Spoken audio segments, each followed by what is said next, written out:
എല്ലാവർക്കും പുതിയൊരു വീഡിയോയിലേക്ക് സ്വാഗതം. ഇന്നത്തെ വീഡിയോയിൽ നമ്മൾ കാണാൻ പോകുന്നത് സെറോദയുടെ ഒരു മൈനർ അക്കൗണ്ട് എങ്ങനെ ഓപ്പൺ ചെയ്യാൻ സാധിക്കുമെന്നാണ്. അപ്പോൾ നമുക്ക് നേരിട്ട് വീഡിയോയിലേക്ക് പോകാം.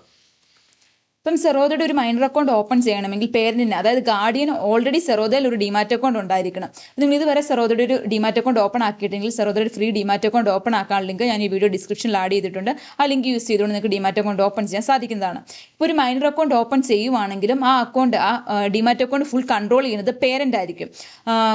മൈനർ, അതായത് കുട്ടിക്ക് അവരുടെ പോർട്ട്ഫോളിയോ ഹോൾഡിംഗ്സ് ട്രാക്ക് ചെയ്യാനും അതുപോലെ തന്നെ എക്സിസ്റ്റിംഗ് ഹോൾഡിംഗ്സിലുള്ള സ്റ്റോക്ക് സെല് ചെയ്യാനുള്ള ഓപ്ഷൻ മാത്രമാണുള്ളത്. അതായത് പേരന്റ് സ്റ്റോക്ക് ബൈ ചെയ്യുന്നു, അതിനുശേഷം കുട്ടികൾക്ക് അത് ഗിഫ്റ്റായിട്ട് നൽകുന്നു. മൈനർ ആരുടെ പേരിലാണോ, ഏത് കുട്ടിയുടെ പേരിലാണോ മൈനർ ഡിമാറ്റ് അക്കൗണ്ട് ഓപ്പൺ ആക്കുന്നത്, ആ കുട്ടിക്ക് അതൊരു ഗിഫ്റ്റായിട്ട് നൽകുന്നു. അതുപോലെ തന്നെ നമുക്ക് മൈനർ അക്കൗണ്ട് യൂസ് ചെയ്തുകൊണ്ട് നമുക്ക് ഇൻട്രാഡേയിലോ എഫ്&ഒയിലോ ട്രേഡ് ചെയ്യാനുള്ള ഓപ്ഷൻ ഇല്ല. അത് മാത്രമല്ല അക്കൗണ്ട് മെയിൻ്റനൻസ് ചാർജ്, മൈനർ അക്കൗണ്ടിൻ്റെ അക്കൗണ്ട് മെയിൻ്റനൻസ് ചാർജ് എന്ന് പറയുന്നത് 0 ആണ്. നമുക്കൊരു മൈനർ അക്കൗണ്ട് ഓപ്പൺ ആക്കണമെങ്കിൽ നമുക്ക് കുറച്ച് ഡോക്യുമെന്റ്സ് ആവശ്യമാണ്. അത് ഏതൊക്കെ ഡോക്യുമെന്റ്സ് ആണ് നമുക്ക് 1 by 1 ആയിട്ടൊന്ന് കണ്ടു നോക്കാം. ഫസ്റ്റ് ആധാർ കാർഡ്, അതായത് മൈനറിൻ്റെ ആധാർ കാർഡ് ഒരു ഫോൺ നമ്പറുമായിട്ട് ലിങ്ക്ഡ് ആയിരിക്കണം. കാരണം ആധാർ വെരിഫൈ ചെയ്യുന്ന സമയത്ത് ആ ഫോൺ നമ്പറിലോട്ടായിരിക്കും OTP വരുന്നത്.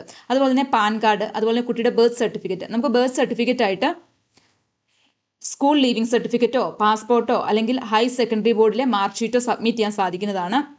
അതുപോലെ കുട്ടിയുടെ ഒരു ഫോട്ടോ. അതുപോലെ ഗാർഡിയൻ്റെ ഡോക്യുമെന്റ്സ് വരുന്നത് ഗാർഡിയൻ്റെ പാൻ കാർഡ്, അതുപോലെ ഗാർഡിയൻ്റെ അഡ്രസ് പ്രൂഫ്. ഗാർഡിയൻ്റെ അഡ്രസ് പ്രൂഫായിട്ട് നമുക്ക് സബ്മിറ്റ് ചെയ്യാൻ സാധിക്കുന്ന ഡോക്യുമെന്റ്സ് എന്ന് പറയുന്നത് പാസ്പോർട്ട്, മാസ്ക്ഡ് ആധാർ, പാസ്പോർട്ടോ ആധാറോ ഡ്രൈവിംഗ് ലൈസൻസോ വോട്ടർ ഐഡിയോ അഡ്രസ് പ്രൂഫായിട്ട് പേരന്റ് സബ്മിറ്റ് ചെയ്യാൻ സാധിക്കുന്നതാണ്. അതുപോലെ തന്നെ കുട്ടിയുടെ ബാങ്ക് അക്കൗണ്ടിന്റെ ക്യാൻസൽഡ് ചെക്കും, അത് ഗാർഡിയൻ ലെറ്ററിന്റെ ആവശ്യം വരുന്നതെന്ന് പറഞ്ഞാൽ അമ്മയോ അച്ഛനോ അല്ല മൈനർ അക്കൗണ്ട് ഓപ്പൺ ആക്കണമെങ്കിൽ ഗാർഡിയൻ ലെറ്റർ എന്ന് പറഞ്ഞ ഒരു പ്രൂഫും സബ്മിറ്റ് ചെയ്യേണ്ട ആവശ്യമുണ്ട്. സെറോദയുടെ ഒരു മൈനർ അക്കൗണ്ട് ഓപ്പൺ ചെയ്യണമെങ്കിൽ ഫസ്റ്റ് നമ്മൾ ഗൂഗിളിൽ പോയിട്ട് മൈനർ അക്കൗണ്ടുള്ള വെബ്സൈറ്റ് ഓപ്പൺ ആക്കുക. അപ്പോൾ നമുക്ക് ഇങ്ങനെ ഒരു പേജ് കാണാൻ സാധിക്കും. ഇവിടെ കണ്ടിന്യൂ വിത്ത് കൈറ്റ് എന്നുള്ള ഓപ്ഷൻ ക്ലിക്ക് ചെയ്യുക.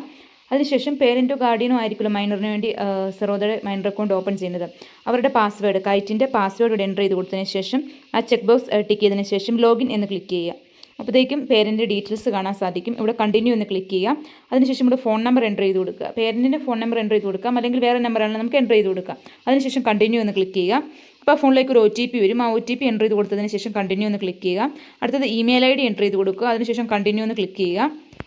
അപ്പോൾ ഇമെയിൽ ഐഡിയിലേക്ക് ഒരു OTP വരും. ആ OTP എൻ്റർ ചെയ്ത് കൊടുത്തതിന് ശേഷം കണ്ടിന്യൂ എന്ന് ക്ലിക്ക് ചെയ്യുക. അതിനുശേഷം കുട്ടിയുടെ പാൻ കാർഡിലെ ഡേറ്റ് ഓഫ് ബർത്ത് എൻ്റർ ചെയ്ത് കൊടുത്തതിന് ശേഷം കണ്ടിന്യൂ എന്ന് ക്ലിക്ക് ചെയ്യുക. അടുത്തത് ആധാർ KYC ആണ് വരുന്നത്. നമ്മൾ കണ്ടിന്യൂ ടു ഡിജി ലോക്കർ എന്നുള്ള ഓപ്ഷൻ ക്ലിക്ക് ചെയ്യുക. അതിനുശേഷം ഇവിടെ കുട്ടിയുടെ ആധാർ കാർഡ് നമ്പർ എൻ്റർ ചെയ്ത് കൊടുത്തതിന് ശേഷം നെക്സ്റ്റ് എന്ന് ക്ലിക്ക് ചെയ്യുക. അപ്പോഴത്തേക്കും ആധാർ കാർഡുമായിട്ട് കണക്റ്റ് ആയിട്ടുള്ള ഫോൺ നമ്പറിലോട്ട് ഒരു OTP വരും. ആ OTP എൻ്റർ ചെയ്ത് കൊടുത്തതിന് ശേഷം സബ്മിറ്റ് എന്ന് ക്ലിക്ക് ചെയ്യുക.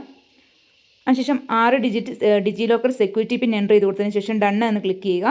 ഇവിടെ അലോ എന്ന് ക്ലിക്ക് ചെയ്യുക. അതിനുശേഷം പേരൻ്റെ ഡീറ്റെയിൽസ് ഇവിടെ കുറച്ച് എൻ്റർ ചെയ്ത് കൊടുക്കാറുണ്ട്. അത് എൻ്റർ ചെയ്ത് കൊടുത്തതിന് ശേഷം കണ്ടിന്യൂ എന്ന് ക്ലിക്ക് ചെയ്യുക. അതിനുശേഷം കുട്ടിയുടെ ബാങ്ക് അക്കൗണ്ട് ഡീറ്റെയിൽസ് എൻ്റർ ചെയ്ത് കൊടുത്തതിന് ശേഷം കണ്ടിന്യൂ എന്ന് ക്ലിക്ക് ചെയ്യുക. അടുത്തത് വെബ് ക്യാം വെരിഫിക്കേഷൻ ആണ് വരുന്നത്. പേരൻറ്റും കുട്ടിയും കൂടിയാണ് ഫോട്ടോ എടുക്കേണ്ടത്. ഇവിടെ ക്യാപ്ചർ എന്നൊരു ഓപ്ഷൻ ഉണ്ട്, അവിടെ ക്ലിക്ക് ചെയ്യുക. അതിനുശേഷം ഫോട്ടോ എടുത്തതിന് ശേഷം കൺഫേം എന്ന് ക്ലിക്ക് ചെയ്യുക. അടുത്തത് ഡോക്യുമെൻ്റ് അപ്ലോഡ് ചെയ്യാനുള്ള സ്റ്റേജ് ആണ്. ഇവിടെ നമ്മൾ ഡോക്യുമെൻ്റ് ഒക്കെ അപ്ലോഡ് ചെയ്തതിന് ശേഷം കണ്ടിന്യൂ എന്ന് ക്ലിക്ക് ചെയ്യുക. അതിനുശേഷം നോമിനി ആഡ് ചെയ്യാനുള്ള സ്റ്റേജ് ആണ്. നോമിനി ആഡ് ചെയ്യാം. ഇപ്പം ഞാൻ ഇവിടെ സ്കിപ്പ് ഫോർ എന്നാണ് കൊടുക്കുന്നത്. അതിനുശേഷം നമുക്ക് പിന്നെയാണല്ലോ നോമിനി ആഡ് ചെയ്യാനുള്ള ഓപ്ഷൻ ഉണ്ട്. ഇത് ലാസ്റ്റ് സ്റ്റെപ്പ് എന്ന് പറഞ്ഞാൽ E-സൈൻ ആണ്.